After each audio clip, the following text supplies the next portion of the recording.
Most people are living in a state of good enough, 72 degrees of comfort, where they're just kind of existing and they're just floating and they're the second third of life and they're just okay with coasting there. But the issue with that is that you can't experience what's more for you out in the world, right? Welcome to Life Changing Money, a podcast all about one of the most taboo topics in the world, money. I'm your host, Barbara Strehans, and we're going behind the scenes on business owners' journeys to money, success, and wealth. Let's get started. Hello, and welcome to another episode of Life Changing Money. I am so excited to have Brian Luebben here, the Corporate Dropout. Oh my God. Yep. Tell us your rock bottom moment of entrepreneurship so far. Ooh, okay. We're coming out the gate. Yeah, Rock bottom moment of entrepreneurship so far. All right. So there have been a few times, I'm trying to pinpoint one exactly, but really what happens is like so there's this framework that I'm working on, which is a lot of people say that they're busy and they use the idea that they're busy to prevent them from going and doing their own thing. They're like, oh, I'm too busy with work. I've got kids. I've got responsibilities. I've got a full calendar. And I'm like, okay, cool. So I didn't have that. You know, I had a full wide open calendar. So when I left my corporate job, which we'll talk about in a little bit, and back in 2022 to travel full time around the world, build my own business, I had a wide open calendar, which is what people want. Yeah. It's what everyone asks for. But what happens when you have a wide open calendar in a brand new business? You know what the answer to this one, but maybe somebody that's listening doesn't, is you just work every hour of every day. Yeah. How long did it take till you burned out? About a year and a half. Year and a half. So I burned out completely. And I was just starting to question, is this even worth me continuing to do this? Right? And should I just go get a freaking other job at this point? To be completely honest, and my job is like, I'm the quit your job, travel the world guy. Right? And so I've done what everyone's listening wants to do. I've been in the Greek islands, lived there for a month. I've lived in Europe. I've lived in Spain. I've lived in Latin America. Like, I can run my business anywhere in the world. But something that got me through this is kind of the rule of thirds. Have you heard about that? Maybe not. So the rule of thirds is that if you're doing really hard stuff, then 1/3 of the time you'll be feeling great. Like you'll be, oh my God, I'm God's gift to entrepreneurship. I can take this. Another third of the time you're going to be feeling, okay. You know, you're like, I can kind of sort of maneuver my way through this. I feel good, you know, this rock and roll. And then the last third, you're going to feel like shit. But that's the third that matters the most because that's the separator between people that are average and people that are extraordinary. Extraordinary people don't do anything special. They just do the ordinary extra. Boom. Quotable. They just fail one more time and get back up. Exactly. So you're one more success away. You just got to have to be one more success away from the failure, one more rebound away from the failure.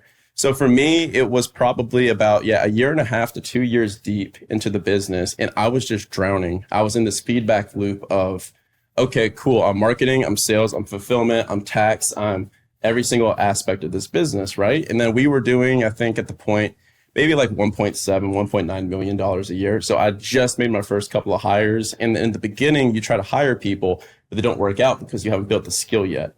So you have this self-fulfilling feedback loop that I'm bad at hiring, right? Because you just don't know what you don't know yet. And so I just felt hopeless. And I felt like this was just my path, that I was just a crappy entrepreneur. But then eventually a mentor told me, he's like, oh, you're just in the third. You're in the third. I was like, okay, cool. He's like, you were in the shitty part. I was in the shitty part. He's like, keep pushing through and you're going to get this taken care of and you're going to figure it out. That's what we did. So at the end of the day, whenever we're going through really difficult stuff, we just remind ourselves, and like, we're not Elon Musk trying to catch a rocket ship with chopsticks out of the sky. Like, we're doing things that have already been done before. And that's what advice that I give to everybody that's listening and watching this. You're like, we're not trying to reinvent the wheel. The wheel's already round. We just got to roll the freaking thing. And we're so stressed out about doing that, right? Yeah. So I had a few mental breakdowns during that period. And then eventually I was able to come through it by just getting clear on my numbers, getting clear on the data, and just doing one day, like one more day, one step away. That's what we started working on. Yeah, delegation. What was like the moment where you're like, I'm quitting this corporate America dream? Oh, so yeah, back before the business. So first she asked me when I wanted to quit entrepreneurship. Now she asked me when I quit my job. We're quitting podcast today, ladies and gentlemen. And then we build it up. And then we build it up from the ashes like a phoenix.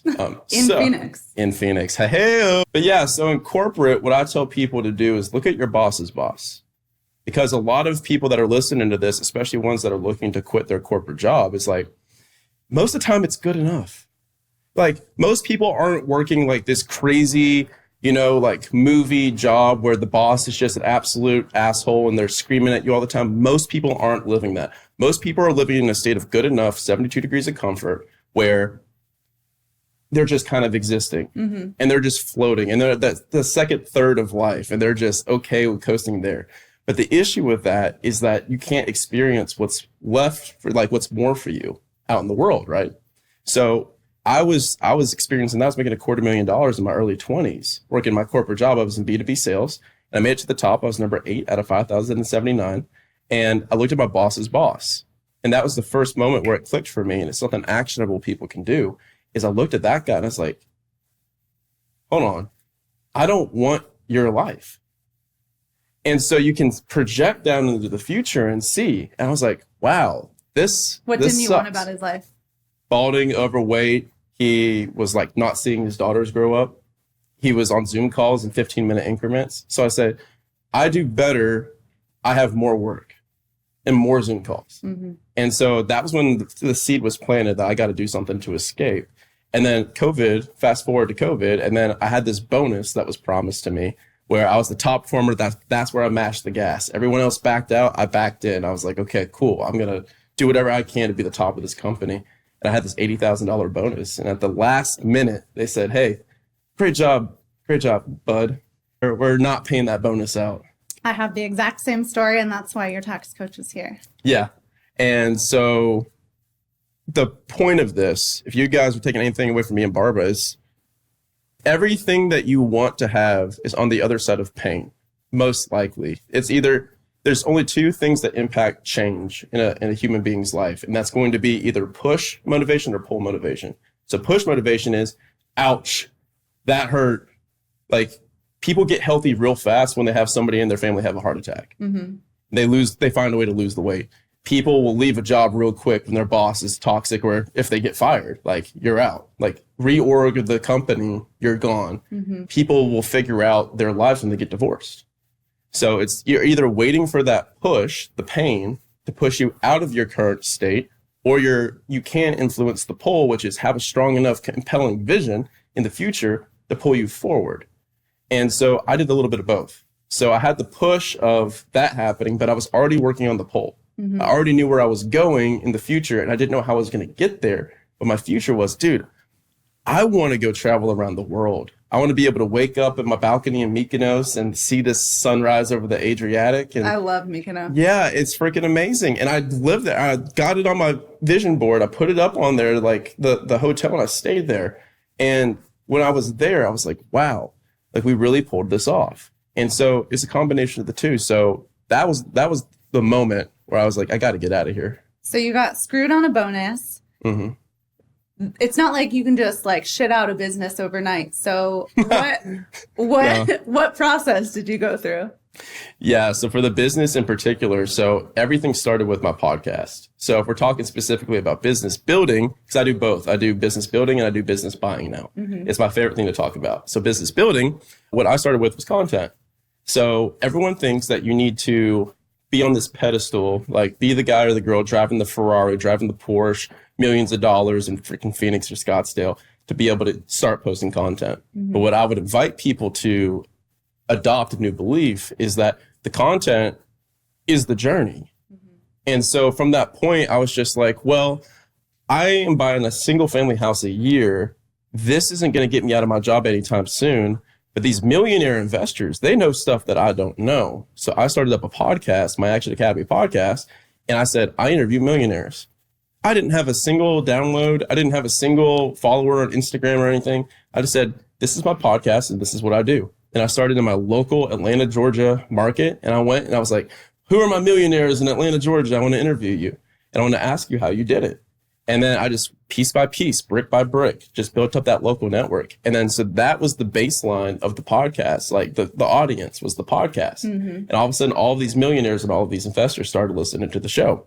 Then I started joining these masterminds and I just started paying for coaches. And I started using my income, and instead of just investing it into assets, I invested it in the most important asset, which is me, my skills, and which is a terrifying investment for anybody that's doing their first time.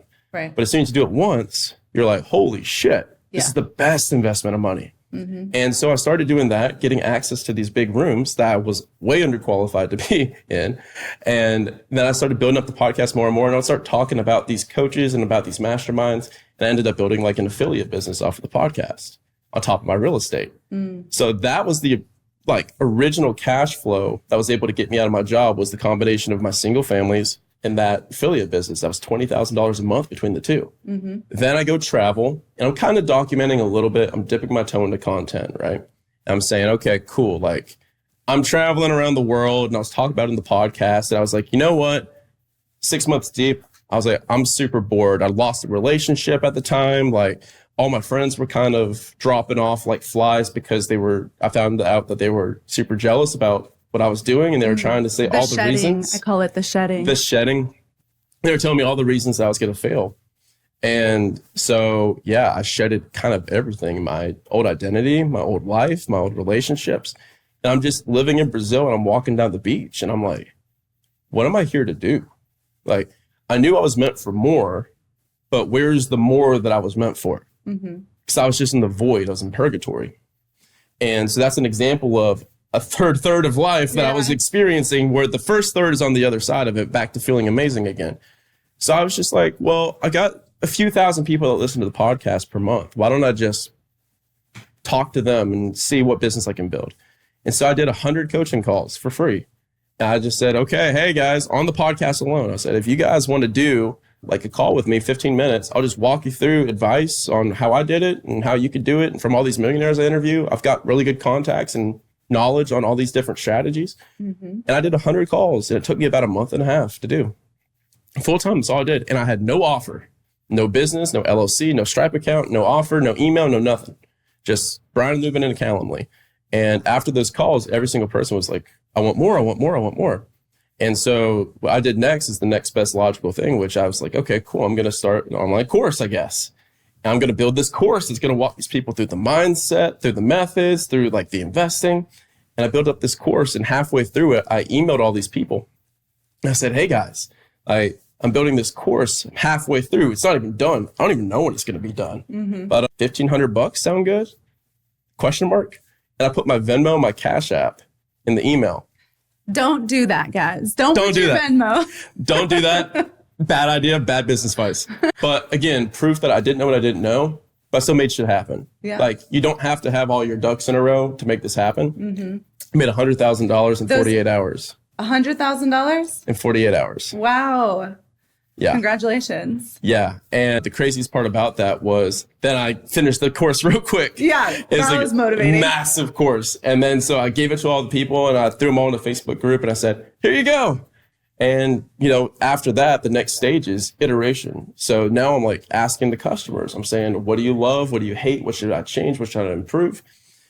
And then after about a month, they all said, you know, we really love the material. It's changing our lives, but I'm getting a lot more value from the people in the group, like meeting people, and like we're doing deals together, and like these people are awesome. Events. Yeah.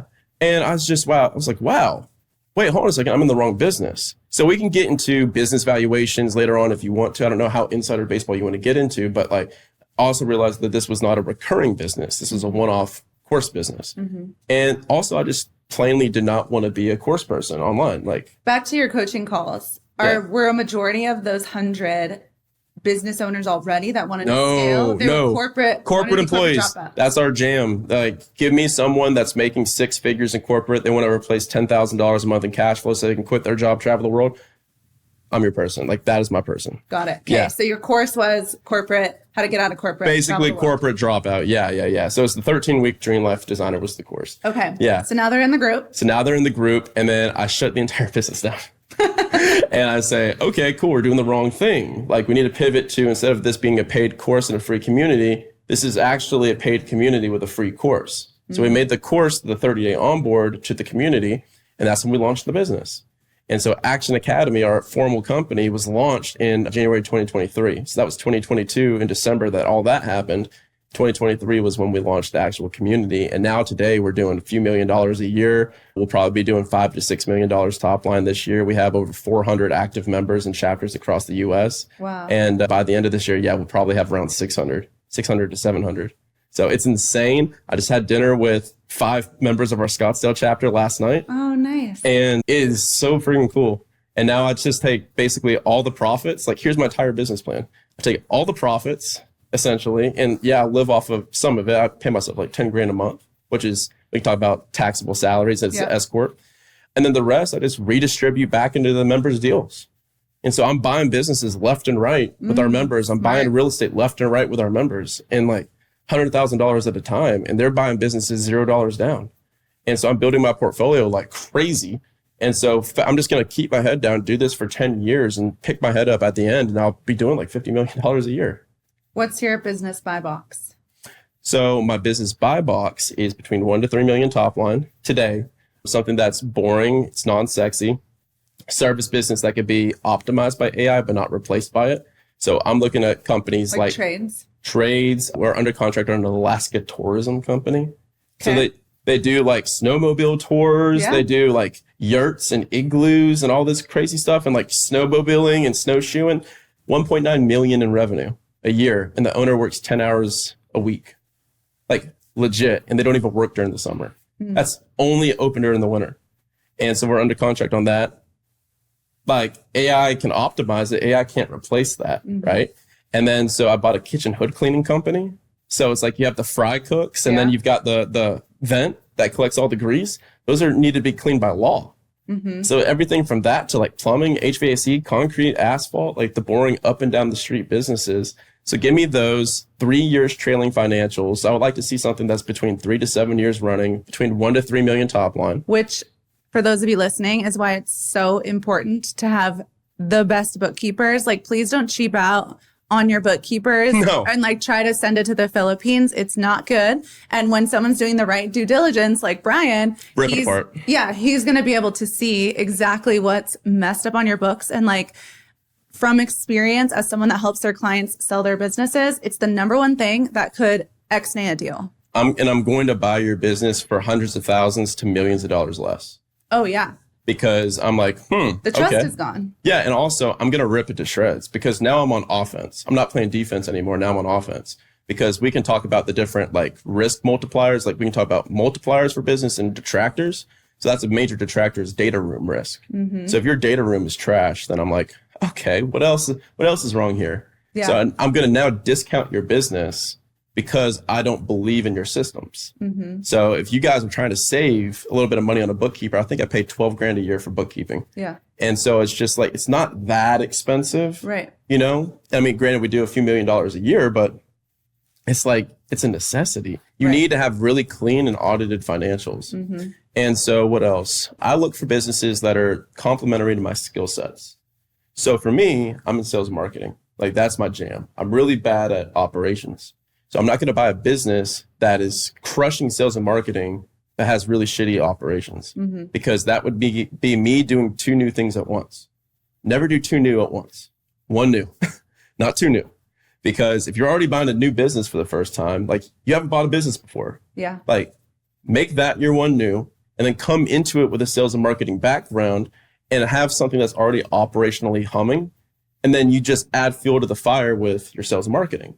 And the opposite also applies. If you're an engineer, a CPA, an accountant, like, buy something that is really strong in sales and marketing and lead flow. And they already have paid ads running and everything. And then now you need to come and clean up their back of house, like their operations, right?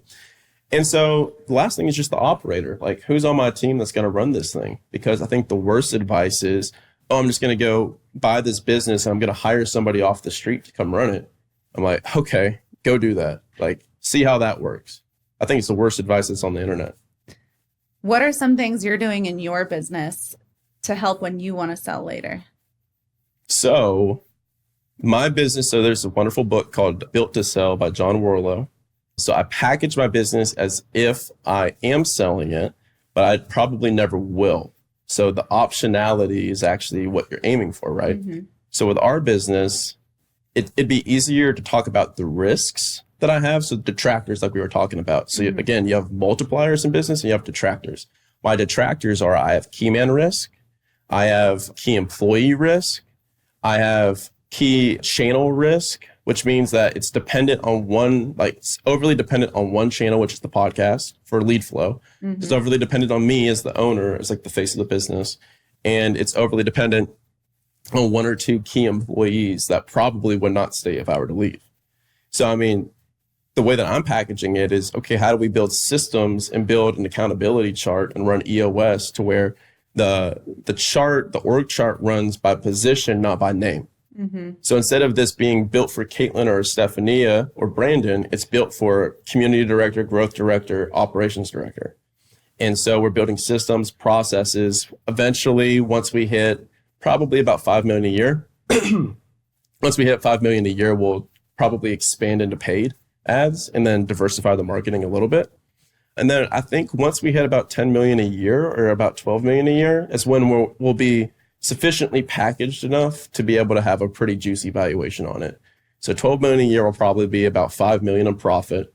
So if we do it the right way, that would be about a $20 million valuation or more, especially in the online space. So that would take some intention, but I think we can pull that off. So, but for me, I'm like, why would I sell it when I could just build this thing up to like 20 million a year in revenue? Yeah. So, yeah. And just keep taking the profits. And keep taking the profits and reinvesting them back into other businesses and real estate. What's been your favorite success story from one of your Action Academy members? Caitlin, my community director. So Caitlin started as a stay-at-home mom with 4 kids, military spouse, had like a rental like that she used a VA loan on. And she came in and she was like, I don't know about real estate, but I'm going to figure this thing out. And so she completed the entire curriculum in one weekend. And she just came out the gate and she was like, I'm going to figure this out come hell or high water. And then so she started what the strategies she started adopting eventually was to do the MTR strategy. So she would buy these 4 units with a VA loan, 0% down. And then she would co-live them like MTR, like midterm rental them on Airbnb. It's making money hand over fist with them. So now fast forward 2 years later, she's my community director. She has equity in my company. She runs the entire show. And now she's cash flowing like $12,000 a month passive on top of what I pay her. And I pay her high 6 figures. Wow. So she went from someone making 0 income to making, god dang, probably 300,000 on top of everything. So, and that's with her husband working. So like family of 4 struggling to like, let's make sure everyone's sandwiches are packed up. Right. To now they took all their kids out of school. They're going to go travel around the world and do world school. That's life-changing money. And she's pregnant with her 5th. So she's about to have her 5th. Oh. So she wants to keep pushing it. She stays hungry. So, I mean, I could point to so many other members. We had another guy at the tourism company I was just talking about. We had a guy that was sales executive. He was a manager, a VP almost, and he was fired after like 6 years with the company, making $300,000 a year. Newborn kid, 2 months old, just came back from paternity leave, let go like that. And he posted in our group and he goes, guys, like, I could be bummed about this and really terrified, but now I'm motivated. I'm freaking fired up. I'm going to go buy me a freaking business. Nice. Because I've got all of these connections. And so he and another one of the women in our group partnered up together, complementary skill sets. He's sales and marketing. She's military and operations background, peanut butter and jelly, made a great sandwich. And then they got under contract on this Alaska tourism company for 1.9, brought it to me. And they were like, hey, can you fund this? I said, yes, sir. Yes, ma'am. I like this and I like y'all. And so if everything goes according to plan, I should be fully funding the business for him. So, yeah. And so he just posted a video today I put on my story where he's got like his kid and he's like, we just got a company. And it's freaking sick. It's great stuff. Yeah. So you're obviously like a savvy investor. You're reinvesting back into more businesses. You're like doing all the right things. What money mindset hiccups have you run into? What money mindset hiccups have I run into? These are good questions because they're not on my normal talk tracks. I have to really think about these. I could talk about different levels that I've been at because in the beginning, I thought, like, you buy a house a year, you get the cash flow from those houses, you're going to be set for life.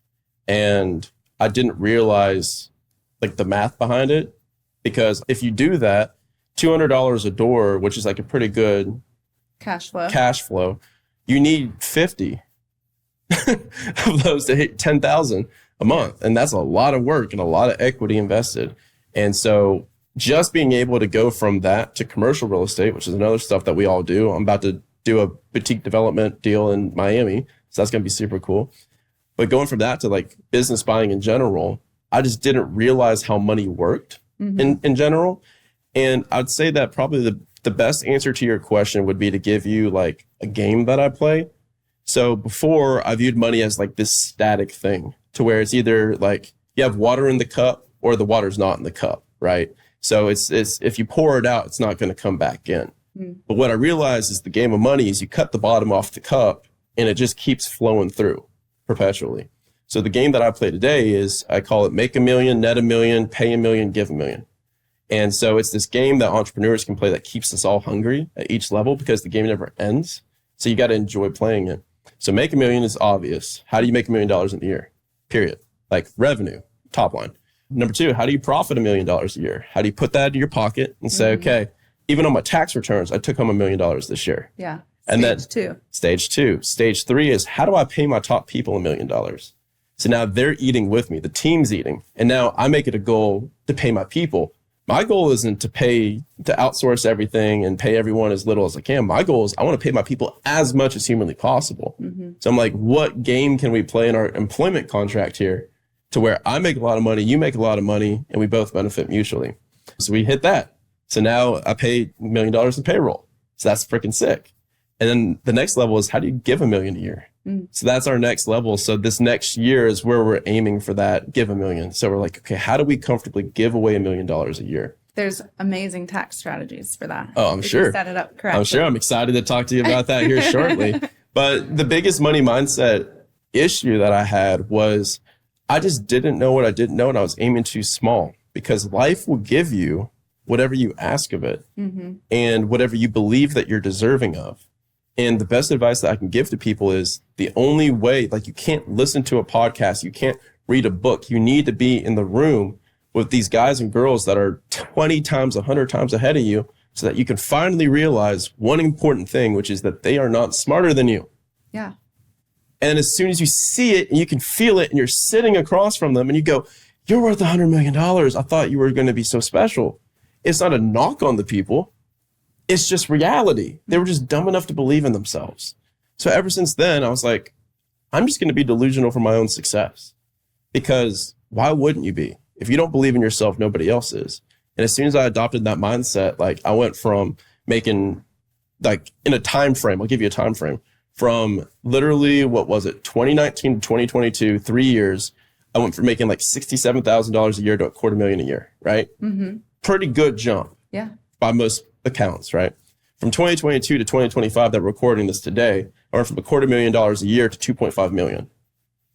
So it's just like, it's exponential. And at the end of the day, it's just like the beginning of the journey. There's so much more. And if you 10x to that, you can 10x where you're at now. Correct. And it gets easier. I won't say it gets like simpler and simpler, but I mean, you get better and better and better people. You get better and better deals. You get better and better partnerships. And then every single deal that you start swinging at, like right now, my buy box is $1 to $3 million, but I wouldn't be surprised if you asked me that again in 5 years. I'm like, I wouldn't buy a business for less than 10. Yeah. Like, hell no. And I'll fund $1 million down payment for that. So it's just levels. Yeah. What is a money mindset that you remember from your childhood? None. The money mindset that I remember from my childhood was, don't talk about money. Yeah. Yeah. My mom and my dad, like the marriage was never even a thing. So they eventually got divorced. And when they got divorced, it was already like, they had been divorced basically the entire marriage. But my mom never knew how much my dad made. He wouldn't tell her because it wasn't her business.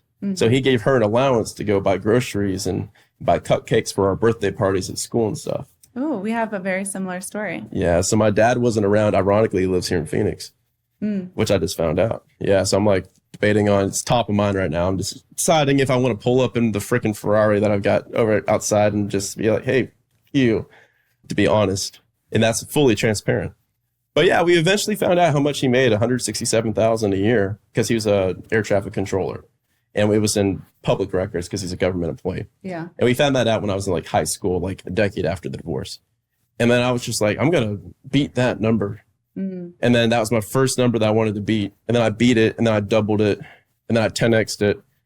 And I realized it was not an energy that could continue pushing me forward in my life. It was a dark energy. Yeah. So a lot of us in the beginning, we are trying to have like that dark FU chip on the shoulder energy. Like, I'm going to prove to you that I'm deserving. And then so that's how we position ourselves in the world. But then once you already make it, you realize that the other person was never thinking about you at all.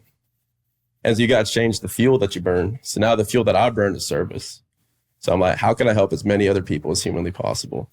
And then as soon as I just flipped that switch, all of a sudden I started making exponentially more money. Crazy how that works. Yeah. Positivity. Positivity, pass it on. Yeah. Well, if there are people listening that want to be a corporate dropout, where can they find you? They can go to Action Academy Podcast. I talk into a microphone every day for 3 years across like 41 countries and I think 13 time zones. So every single day, Monday through Friday, we post an episode.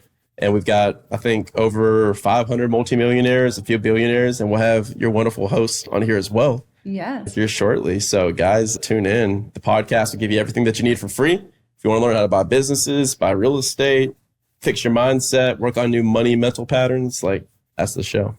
Favorite place you've ever traveled? Favorite place I've ever traveled. I love Italy and like the Mediterranean, like south of France, Croatia, Italy. Love that entire region. I go back there every summer.